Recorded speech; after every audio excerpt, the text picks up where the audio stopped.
42%. That's the number every CPP calculator leads with. Defer from 65 to 70 and you get 42% more for life. It sounds like a no-brainer, and most financial content stops right there. But there's a number those calculators don't show you. A 30% market drop in your first year of retirement can permanently damage your RSP so badly that you'd have been better off taking CPP at 65, even if you live well past 82. We're talking about a potential gap of $50,000 to $100,000 in total lifetime after-tax income gone, not because you made a bad investment, but because you followed advice that left out half the picture. The standard delay formula assumes your savings will earn steady, predictable returns during those 5 gap years while you wait. That assumption is exactly what breaks down in a real market downturn. And if it breaks at the wrong time, no amount of CPP boosting will fix it. In this video, I'm going to walk you through the real integrated math, the version that accounts for what actually happens when markets drop during your gap years, and the honest scenarios where taking CPP early is simply the smarter call. If you're a Canadian near retirement trying to make this decision, hit subscribe. I break down the real-world math that most advisors skip. Let's start with the basic numbers, because you need these to follow the rest of this. CPP grows by 0.7% for every month you delay past 65. Over 5 years, that's 60 months, which gives you the full 42% boost. The 2026 maximum CPP at age 65 is $1,507.65 per month. Delay that to 70, and it becomes roughly $2,140 per month, an extra $632 per month for life indexed to inflation. Now, the simple break-even question is, how long do you have to live to collect more total dollars by waiting? On a straight dollar for dollar comparison, that answer is around age 77. But once you factor in the time value of money, the idea that $1,507 today is worth more than $1,507 in 5 years. The real break-even lands closer to age 82. If you live past 82, delaying wins. If you don't, taking CPP at 65 wins. And the average Canadian man reaching 65 today lives to about 84. The average woman lives to about 87. So statistically, most people should delay. That's the standard advice. And in a world where returns are smooth and predictable, it's correct. But here's what that formula quietly assumes, that from age 65 to 70, your RRSP or RRIF earns a steady 5% to 6% per year, while you draw it down to cover living expenses. Every major CPP delay calculator is built on this assumption. It's baked right in, and nobody tells you that. In practice, those 5 years carry a specific and serious risk called sequence of returns risk. It's not complicated. It just means that the order in which your returns arrive matters enormously when you're withdrawing money, and a bad sequence at the start does far more damage than a bad sequence later on. If markets earn 5% steady for 5 years, your portfolio handles the withdrawals and recovers fine. But if markets drop 30% in year 1 and then recover, the average outcome over the period still looks like 5%. Your portfolio never fully heals. You sold units at the bottom to pay for groceries. Those units are gone. The recovery happens on a smaller base. The CPP delay math doesn't account for this. It treats your RRSP like a savings account earning a fixed rate. Real markets don't work that way. If you've been told to delay CPP without anyone running a stress test on your actual savings, you're not getting full advice. You're getting the easy version, the one that works on a spreadsheet but might not work in a real downturn. The simple break-even might make you feel confident, but it's built on the assumption that markets behave during exactly the years you can least afford for them not to. Let's see what happens when they don't. I used to think delaying CPP to 70 was almost always the right answer. I'd run the break-even, see that the person had reasonable health and some savings, and say go for it. Then 2022 happened. A client I'd been working with delayed CPP, market dropped about 20%, and by the time he turned 70, his RRSP had shrunk enough that the extra CPP didn't come close to making up the loss. That experience changed how I look at this decision. What I do now is run what I call a gap years stress test. Instead of just comparing CPP at 65 versus CPP at 70 on its own, you model the total picture, CPP, plus your RRSP or RRIF, plus OAS, under a realistic market downturn during those 5 bridge years. That's the actual question. Not, will I live past 82, but what happens to my total retirement assets if markets fall right when I'm drawing them down? Let me show you how this works with a hypothetical example.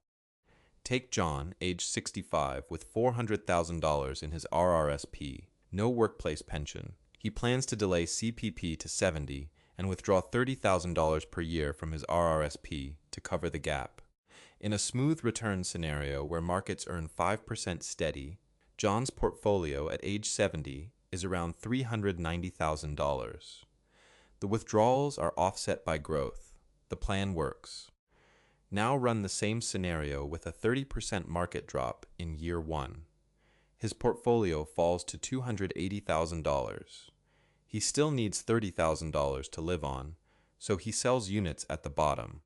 Even if markets fully recover in years 2 through 5, those sold units are gone. He's compounding on a permanently smaller base. By age 70, John is left with roughly $260,000, not $390,000. His total picture, CPP plus portfolio, is materially worse than if he'd taken CPP at 65 and drawn less from his RRSP. That's the fragility path. It's not rare. It's what happens when you delay CPP without protecting your portfolio from the sequence of withdrawals. Now here's the resilience path.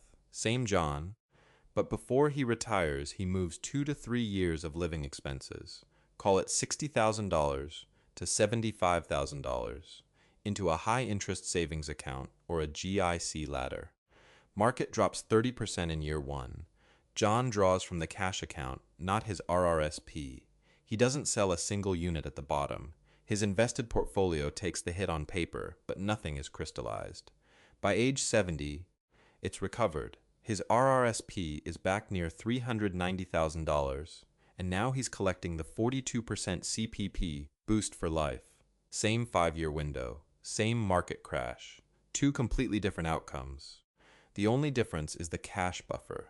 So the real question isn't whether to delay CPP. It's whether you can survive those 5 gap years without being forced to sell your investments at a loss. If you can, delaying almost certainly wins. If you can't, taking CPP at 65 is the more resilient choice, not the inferior one. But here's where it gets more interesting. Even knowing all of this, most people still hesitate to delay CPP, and it's not the math stopping them. Let's run the stress test with real numbers, using a scenario similar to what happened in 2008 when the TSX dropped roughly 33% in a single year. Meet Sarah. She's 65, has $350,000 in her RRSP, no cash buffer, no pension. She delays CPP to 70. In year 1 of retirement, the market drops 30%. Her portfolio sinks from $350,000 to $245,000. But she still needs $35,000 to live on. So she sells units at the lowest price of the cycle, and her balance drops to $210,000. Even after a full market recovery in the following years, the damage is permanent. She lost the compounding on every unit she sold at the bottom.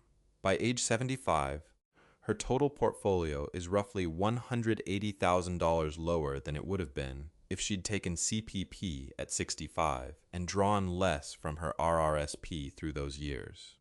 That $180,000 doesn't come back. It's not a temporary setback. It's a permanent reduction to her retirement foundation. Now meet Mike, same age, same $350,000 RSP, same plan to delay CPP to 70. The one difference, Mike set aside $70,000, 2 years of living expenses, in a high-interest savings account before retiring. Market crashes 30% in year one. Mike draws his $35,000 from the savings account. He doesn't touch his RRSP. He sells nothing at the bottom, buys nothing either, just waits. By age 70, his RRSP has recovered to near its starting value, and now he collects CPP at the full 42% boosted rate for the rest of his life. A 30% drop with no buffer can cost you $100,000 or more in total lifetime assets. That's a hypothetical, but it's grounded in how sequence of returns risk actually plays out with real withdrawal patterns. Mike didn't need to predict the market crash. He didn't need to be a financial expert. He just needed a 2-year cash cushion sitting outside his RRSP. That one step changed the whole outcome. You don't need to time the market. You just need to not be forced to sell when the market is down. That's the whole difference between a fragile plan and a resilient one. But even when people understand the math, there's still a psychological pull that makes delaying feel wrong. And that's worth talking about directly. When you think about waiting until 70 to take CPP, your brain doesn't run a spreadsheet. It pictures your father who died at 71. It pictures your neighbor who had a heart attack at 68.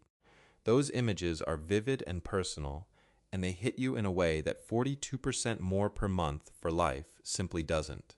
There's a name for this. Psychologists call it the availability heuristic. We tend to put more weight on scenarios that are easy to picture. An early death, a wasted delay, and less weight on the more likely but harder to imagine scenario, which for most Canadians is living well into their mid-80s and eventually running low on savings. And I want to be clear, it's not wrong to feel this way. If your family history includes early deaths, that fear is rational information. You should factor it in. But for most people, the fear of dying before 82 overrides the much larger risk, the risk of outliving their money by 10 or 15 years. So instead of asking yourself, what if I die before I break even? Try asking, what if my savings run out before I do? CPP is the one income stream in your plan that is guaranteed for life and rises with inflation every year. That's not a small thing. That's the foundation your entire retirement plan rests on. Now there's a second version of this I hear from people who are more comfortable with investing. It goes like this. I'll take CPP at 65, invest the payments myself, and come out ahead. The math on that only works if you can consistently earn more than 8.4% per year after fees and inflation, because that's the effective guaranteed return you get by waiting 1 year past 65. The long-term real return of the S&P 500 after inflation and fees has averaged roughly 6.5% to 7% going back to 1900. Most people in retirement aren't 100% in equities, and most investors don't even match the index. Beating a guaranteed 8.4% is a difficult target, so the math says defer if you can, but only if you can protect your portfolio during the gap. And that brings us to a practical action plan. Here's how to actually apply the stress test framework to your own situation. 4 steps, in order. Step 1, be honest about your health. If you have a serious condition or a strong family history of shorter lives, taking CPP at 65 is not a failure. It's the right call for your situation. There's no shame in it, and the math supports it. But if you're in reasonably good health and your parents lived into their 80s, your break-even odds are in your favor. Step 2, figure out your bridge capacity. From 65 to 70, how much income do you need each year and where is it coming from? Add up part-time work, rental income, pension income, other savings outside your RRSP. If those sources can cover at least 80% of your living costs without touching your RRSP or RRIF, you have meaningful flexibility to delay. If you need to draw heavily from invested accounts to bridge the gap, that's where the risk lives. Step 3, build the cash buffer before you retire. 2 years of net living expenses in a high-interest savings account or a GIC ladder If your annual budget is $40,000, that means setting aside $80,000 outside your invested portfolio. Yes, that money earns less than your RRSP would in a normal market, maybe 3% to 4% on a GIC versus 5% to 6% in equities. That gap costs you roughly $5,000 to $6,000 per year in potential growth. But that same buffer protects you from a 30% drop that could cost $100,000 or more in lifetime assets. The math strongly favors the buffer. I had a client who skipped this step. He delayed CPP to 70 without setting aside any cash cushion. Then the market dropped 15%. He still needed money, so he pulled $40,000 from his RRSP at a low point in the market. That withdrawal pushed his income into a higher tax bracket for the year and triggered a partial OAS clawback on top of that. A simple cash buffer would have saved him roughly $8,000 in taxes that single year, not counting the compounding he lost by selling low. Step 4. Run an integrated break-even. Don't just look at CPP in isolation. Look at your total after-tax income at age 75, 80, and 85 under different scenarios, including a year 1 market drop. A good financial planner can model this. So can some of the more detailed online calculators that let you include RRSP projections and OAS side by side. For context, this framework applies if you have at least $150,000 to $200,000 in investable assets. If your savings are significantly lower than that, the decision looks different. That's a separate conversation for another video. The point of all 4 steps is the same: turning "should I delay CPP" from an abstract calendar question into a concrete look at your actual assets and how they'd hold up under real market conditions. So here's the honest answer on delaying CPP. The 42% boost is real. It's one of the best guaranteed returns available to any Canadian retiree. If you can bridge the gap years safely with a cash buffer, realistic health, and enough outside income to avoid heavy RRSP withdrawals, delaying to 70 is almost certainly the stronger long-term choice. But if you can't protect your portfolio from a serious market drop during those 5 years, taking CPP at 65 is not a mistake. It's not settling. It's a rational decision based on your actual situation, not a formula that was built for someone else. The 42% boost only helps you if your total financial picture can support the delay. That's the math nobody shows you. If you're in your 50s or 60s working through these numbers for your own retirement, subscribe. I don't give generic advice. I show the math that actually affects your real life. And if you take nothing else from this video, take this. You don't need to get this perfect. One good decision, like building a modest cash buffer before you retire, can be the difference between a retirement that holds up and one that doesn't. I'll see you in the next video.